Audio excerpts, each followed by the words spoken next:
अस्सलाम वालेकुम दोस्तों, आज की वीडियो है जब रसूलुल्लाह सल्लल्लाहु अलैहि वसल्लम ने हज़रत अली करमुल्लाह वजह को झंडा दिया। जब रसूलुल्लाह सल्लल्लाहु अलैहि वसल्लम ने हज़रत अली करमुल्लाह वजह को झंडा दिया, हज़रत सहल बिन साद रज़ी अल्लाह ताला अन्हु ने बयान किया कि ग़ज़वा खैबर में रसूलुल्लाह सल्लल्लाहु अलैहि वसल्लम ने फरमाया था कि कल मैं झंडा एक ऐसे शख्स को दूंगा जिसके हाथों पर अल्लाह ताला फ़तह अता फरमाएगा और जो अल्लाह और उसके रसूल से मोहब्बत रखता है और अल्लाह और उसके रसूल भी इससे अजीज़ रखते हैं। रावी ने बयान किया कि वो रात सबकी इस फिक्र में गुजर गई कि देखें नबी करीम सल्लल्लाहु अलैहि वसल्लम इल्म किसे अता फरमाते हैं।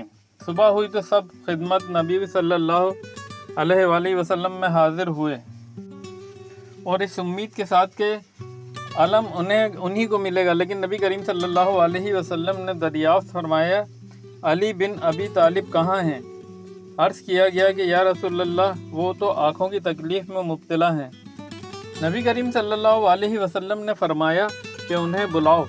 जब वो लाए गए तो आप सल्लल्लाहु अलैहि वसल्लम ने अपना लुआब इनकी आँखों में लगाया और इनके लिए दुआ की।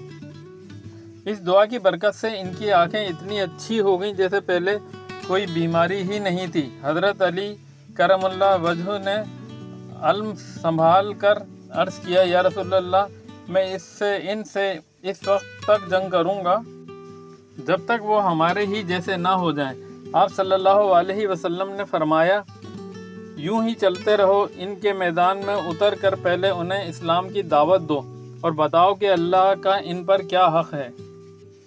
अल्लाह की कसम, अगर तुम्हारे ज़रिए एक शख्स को भी हिदायत मिल जाए तो ये तुम्हारे लिए सुर्ख ऊँटों से बेहतर है। दोस्तों, वीडियो पसंद आई तो लाइक, शेयर और सब्सक्राइब ज़रूर कीजिएगा। जज़ाकल्लाह।